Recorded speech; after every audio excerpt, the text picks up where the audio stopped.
Okay. So that we did the recording.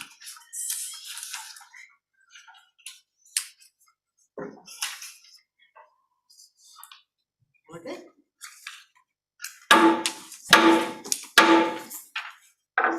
I'd like to call to order this July 7, 2022 executive meeting of the Richmond Regional Transportation Planning Organization. Good morning. Good morning. This morning we have a new representative from Charles City, Mr. Byron Atkins. Welcome, sir. Thank you very much. It's a privilege as well as an honor to be with so many distinguished, outstanding leaders in your community. You're gonna go far. You're going to do well down here. I can see you're going to fit in very well, Mr. Atkins. I trust everybody enjoyed the mighty 4th. Oh, yeah, awesome. Anything special go on in your community that you'd like to share this morning? Because we've got plenty of time on the executive committee agenda this morning. We have the largest non-motorized 4th of July parade, and it was back to pre-COVID levels. And weather was beautiful, and everybody had a great time. Good feeling, the way the 4th should be. That's super, that's super. Anybody else like to share anything? Well, Charles City did have a plan, a concept, but because of weather situations, it was canceled. However, we will be having a full-blown concert this Sunday coming up. So it was our backup date. So we'll be doing a greater celebration a week later, this weekend. Good stuff, good stuff. I will share something that's going to happen, that all of you need to come join us for the Tomato Festival. It's gonna be next weekend in Hanover County at Old Green Park.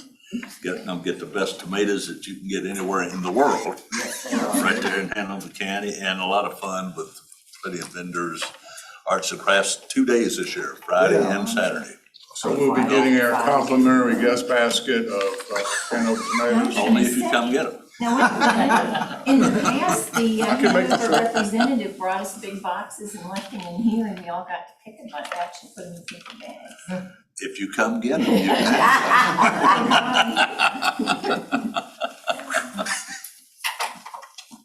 can. There's a story, Pat may remember this, going back years ago, and this is back when Dick Glover was with us. You remember Pat, when y'all had the situation arise with the new laptop computers, and things didn't go quite smoothly. Well, anyway, you had a gentleman from Hanover that actually came, this is when we were meeting over in Laburnum, came with the tomatoes. And Dick, in his usual sense of humor, made a joke about the taste of the tomatoes. And the gentleman never checked up. He said, they probably taste a lot better than those laptops that you just tried. I'll never forget that. That was one of the more humorous moments. Ms. Firestone, do we have a quorum this morning? We do. Are you ready for me to call the attendance? Yes, I think. Do we have anybody join us remote that's voting, that's a voting member? We have, I believe Dr. Newbill is remote, but let me just double check again. Is that your Okay. phone number?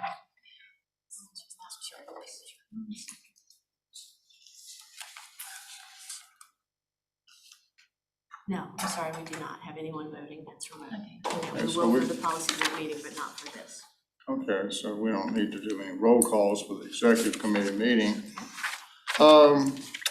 Consideration of any amendments to the meeting agenda this morning. Do we have any requests? Not hearing any request. Can I have a motion for approval of the executive committee meetings for May 5th? Second? Second, Mr. Chair. Oh, He she's is there. Good morning, Dr. Newbill. Good morning. We didn't know we had you remote this morning. We had you down for the policy meeting, so I'm glad that you seconded the motion so that, we're aware that you're participating this morning in the executive committee. Oh, yes. I'm sorry. I am present for executive, but I have a conflict for the board meeting. Okay, so we had to So turn around. yeah. Yeah. Okay, I have a motion and a second for approval of the minutes. Any discussion on the motion? Call the roll, please.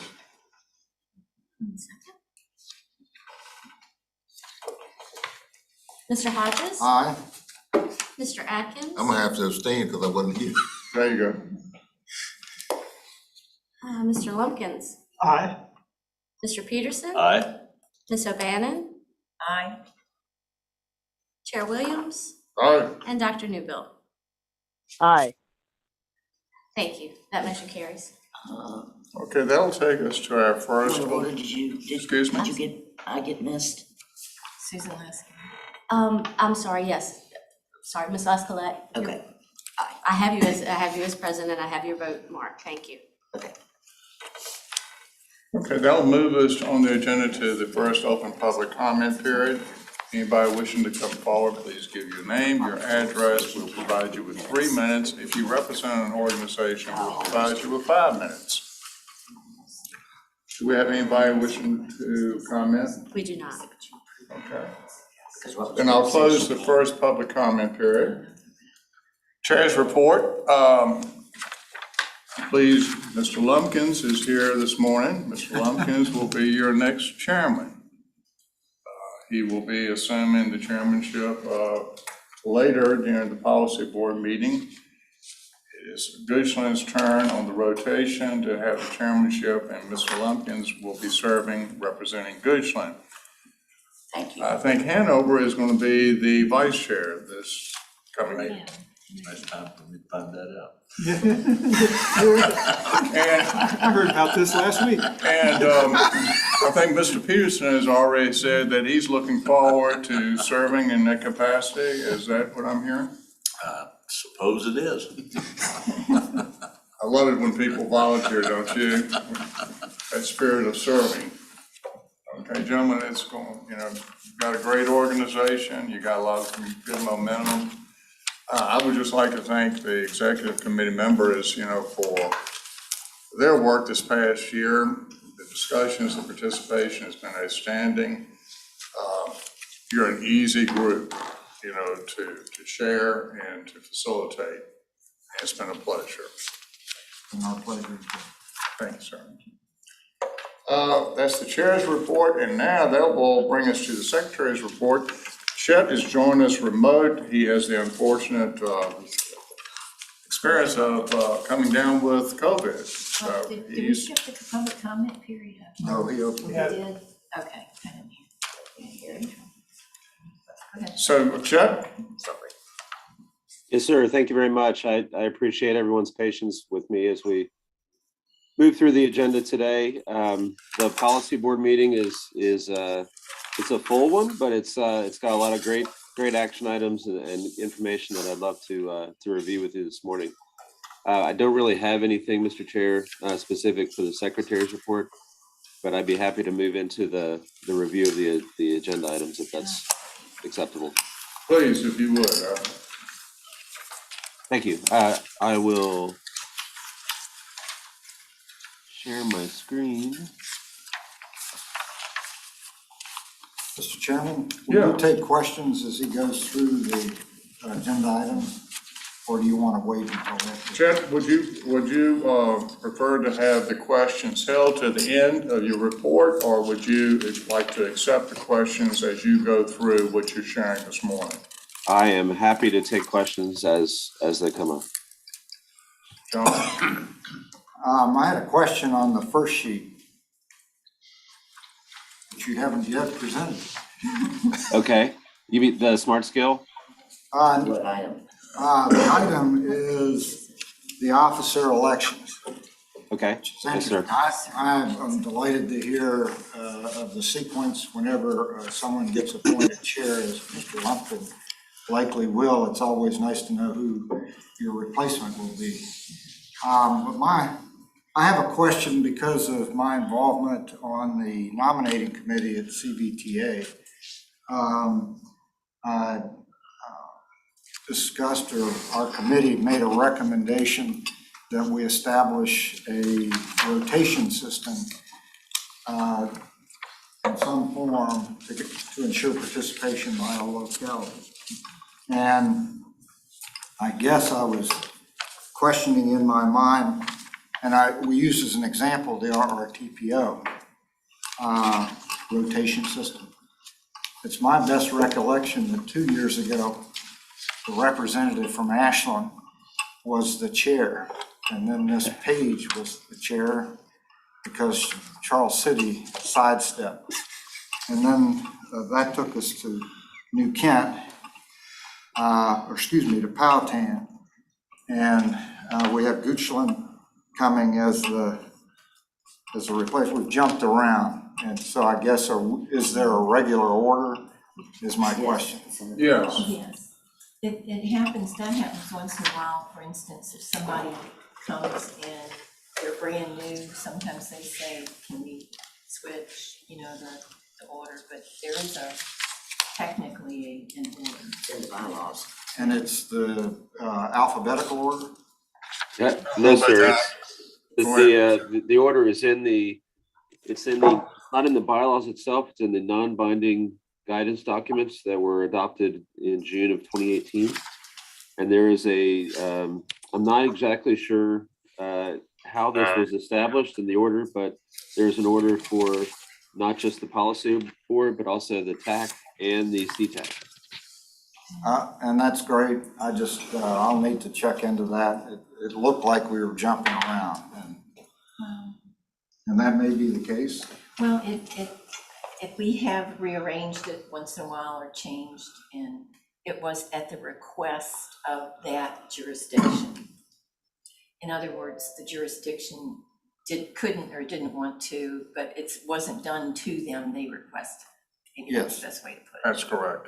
And I appreciate that. I'm just trying to understand it so I can better explain it to other groups. So you weren't mounting a challenge to No, run independently? absolutely not. I'm delighted that it's with the rotation that I'm hearing. Okay, Mr. Peterson. Mr. Chairman, I just want to expand on this for Mr. Hodges, that's also true in Plan RVA. Yes. But the Exactly. sequence is not the same.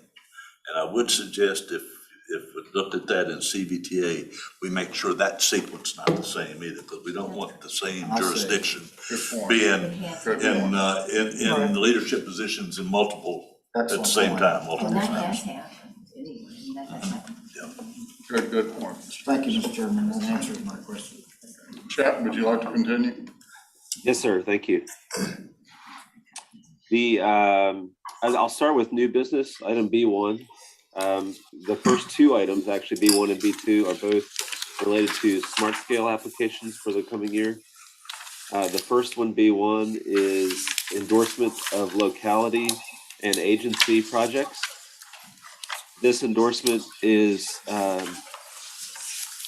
not a decision by the TPO to push forward any particular project itself, but to endorse the applications that are being submitted by each member jurisdiction, as well as in our case, GRTC. The agenda packet starting on page 38 shows a list, the staff report, including a list of all of the projects that are being considered by the member jurisdictions. And I'm going there now. So that includes Ashland, Chesterfield, Goochland, GRTC, Hanover, Henrico, Powhatan, Richmond. And then it also includes the 4 projects that are moving forward through Plan RVA this year. So this is everything that is essentially outside of the purview of the TPO, but in terms of smart scale attention and weighting and ranking, it helps that the TPO endorses these projects, even though they are not TPO applications. So it's basically showing support, a lot like we do with the Transportation Alternatives Program and other recreational trails programs, other kinds of grant opportunities that will show support from time to time for our member jurisdictions. Can I ask you a question, Mr. Chairman? Please. Does it really matter? It does matter in terms of the ranking that VDOT applies. If they see a project that is not supported by the local MPO, it won't receive as high of a ranking as one that is. I think that's your real answer. It could get. That's nuts. Okay, thank you. Yeah, please continue. Okay, thank you. Item B2 is a similar action, but this is more concrete. It's approving the 10 projects that are decided for the TPO. And this is a recommendation from the TAC to move these 10 projects forward as presented. I think we started with 12 projects, and 2 were removed for different reasons. So as you see on the screen here, the TAC discussed the project list at its June meeting, and it recommends including the Poway Parkway Extension Phase 1 as a project. It recommended that the 288 southbound auxiliary lane project be removed because this project has been fully funded by the CBTA, so there's no need for additional funding at this point. And then TAC recommended that the TPO direct staff to coordinate with DRPT and the town of Ashland to look at the Vaughn Road overpass through a new federal grant program that is opening this summer through the IIJA, the Infrastructure Jobs Act, that focuses on eliminating railroad crossings and traffic safety. This is and we feel like this is a better opportunity for the project to be funded. The preliminary feedback from VDOT on the Vaughn Road overpass was that it would not score well through Smart Scale. So that is the reason why TAC has recommended looking for funding in a different direction. So essentially we end up with 10 projects by removing those 2, and that's the action requested from TAC, is to approve the submittal of Smart Scale applications by the TPO for these 10 projects. John? Yes, I was just going to, and plan at the meeting to express the town's concern with the removal of the Vaughn Road, Archie Cannon overpass. It was something that was recommended in the DC to RVA project. It's an overpass that's near a school and a fire station, and happens also to be the point at which 3 tracks, which are under development now in Hanover, go down to 2 as it comes into town. So it's a sort of critical location. But we do appreciate the staff and the TPOs coming up with a potentially better alternative. But we are concerned that it didn't score well in the Smart Scale, and hope to explore why or how it might be improved in future review of that criteria. Just giving you a heads up. Thank you, John.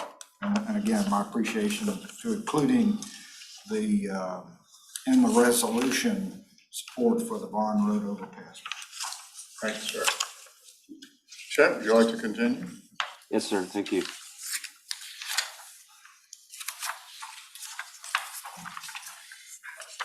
The next 2 items, B3 and B4, are both TIP amendments. The first is a request by VDOT to approve the addition of the Richmond Signal System Phase 4 project. There's a staff report in the packet. The second is a TIP amendment requested by DRPT to add 2 capital cost of contracting projects as explained in the staff report.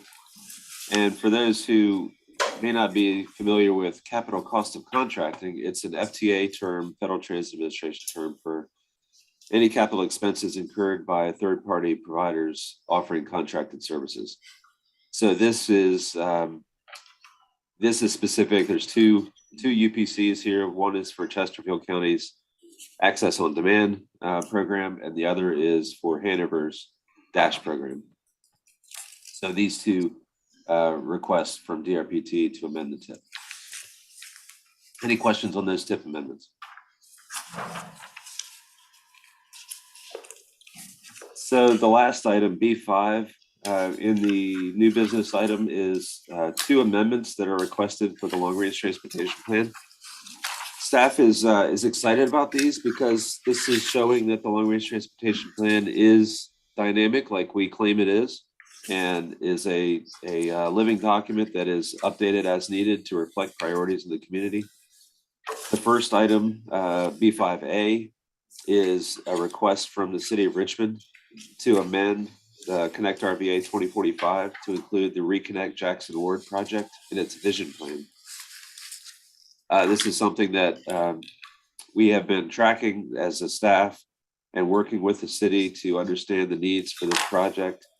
There is a unique opportunity through the IIJA and their new Reconnecting Communities program to look at adding a cap over I-95 in the area around Jackson Ward that will serve as a means to provide better connection and reconnect, as the name implies, Jackson Ward to the downtown area.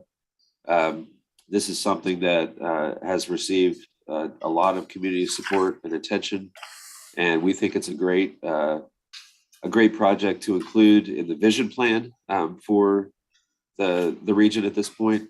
We would obviously love to see this in the constrained long range plan, the fiscally constrained plan, but at this point there are no funding sources identified, and that is a requirement to be in the constrained plan. So we will continue. We recommend continuing to work with the city as it moves through this federal application process and try and identify the funding commitments and sources that can move this project actually into the long-range constraint plan. The second item. I have a question. Please, Mr. Mayor. On the resolution, and I understand it, the Richmond Regional TPO amends the Connect RVA plan to include the Reconnect Jackson Ward project in its vision plan, and be it. Is there another resolution in there? It's not completed, and be it also resolved or something? I apologize, but I didn't hear the last part. I think that. Well, there's no last part. No, I didn't. Okay, Page so you went out. It just is an incomplete, it's an incomplete sentence. I got you. Oh, okay. Be it, and I couldn't find the other part of it. Mrs. O'Bannon, we will check on that before the 9:30 meeting and make sure we do have that included. I apologize. Well, the only question, is this a bridge? You said a cap? I'm just curious, is it a bridge, a walking bridge, a bridge? It's a very wide section, a lot like exists for Kanawha Plaza in the downtown expressway.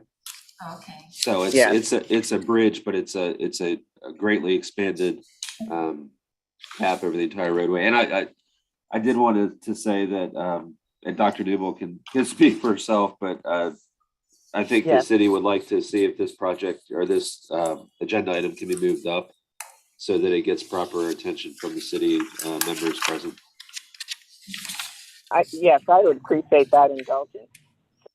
This would allow us to reconnect Jackson Ward community, and there is, as was indicated, a lot of community support for that, and just looking forward to the opportunity here with this. I have a question, Chet. When we get to this item, and you did a good job of explaining, it can't make it into a constrained component because we don't have funding. So the LRTP is just, it'd be good, I think, if you explain the LRTP has got the funded part and then what's not constrained, and I guess it's called not unconstrained. Right. What are the Yes, criteria? What's that? I'm sorry, I interrupted. Oh, no, is that right? There's two buckets under the LRTP? Yes, you are correct. The LRTP is unique in that it's required to have a fiscally constrained project list, which means that based on the projected budgets for the region from a multitude of different sources, we list a grouping of projects that is expected to be able to be constructed based on current or projected cost estimates for the time period of the plan. And then there's an additional list, which we've called a vision list, Right. that shows all those projects that do not have financial commitments. Gotcha. So that's what I understood. That's what I've always understood. So my question is, for the vision list, are there criteria that we look to guide us as to whether something makes it into the vision list? Excellent. Yes. Yes, there are. There are a number of criteria that we consider. I believe Sulab is in the room, and he was the project manager for the long range plan. Sulab, I don't want to put you on the spot, but would you mind talking a little bit about the vision list? Yes, so if the project to be in the vision list need to have at least 3 criteria. One is the exact project description, what the project is, like from the location from to if it's a road project or the corridor. And it needs to have an estimate of the project as well. So it needs to have a cost estimate, and it needs to be regional in nature based on our criteria of regional projects. Regional in nature? Yeah. Okay. Regional. Okay, and I take it by y'all presenting this to us, it meets those 3 criteria? Yes, sir. So maybe be prepared to tell us the cost and the cost estimates and those things when we get to the policy board meeting. Thank you. Thank you. Thank you, Mr. Chairman. Thank you, John. Yes, I'm sorry. We have 2 John. Yeah. Anyway, I just wanted to echo, express appreciation for asking that question. How do you get into a regional project? It's a lot of flexibility, obviously. Yeah. But that helps. Thank you. Thank you. May I request that whoever is working the camera this morning, when you have an elected official speaking or a staff member speaking, would you please move the camera to them? Thank you. I saw the gentleman down there, so I wanted to bring that to his attention. Sure thing. So thank you, sir. Chet, anything else you'd like to share with us? Yes, sir, Mr. Chair. The second item, 5B, is an additional amendment to the long-range transportation plan, and this is related to the I-64 widening project. A lot has happened since the state adopted its budget, and this is kind of making those connections through the long-range plan. The action requested following TAC review is to amend the long-range plan to include the I-64 widening project from exit 211 to the James City County line in the fiscally constrained plan. So this is different because at this point, all of the funding has been identified or is expected to be identified in the life of the plan. And the request was made by VDOT to make this amendment so that it is able to take this project out and secure any remaining funding that is needed. But at this point, the funds have been identified and it is able to be included in the fiscally constrained long-range funding.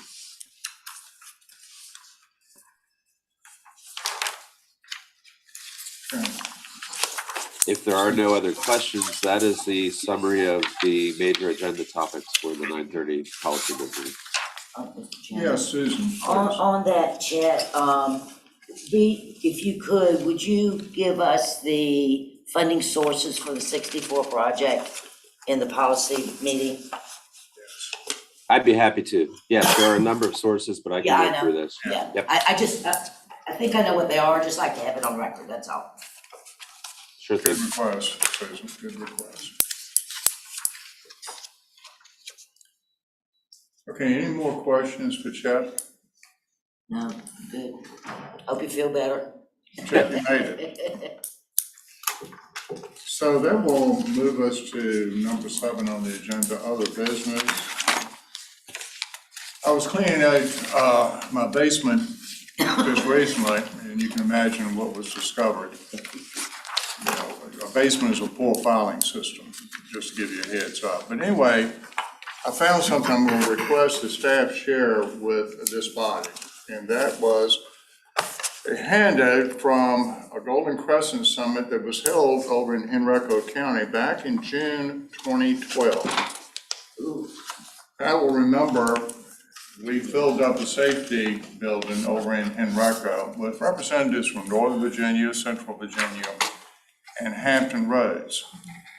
And the purpose was to discuss the benefits of the Golden Crescent to the state of Virginia and to the region. Included in that handout that we have, it was about 4 or 5 pages, and I've got it in the truck in case Chet can't find a copy. I'll have him copy it and send it out to you.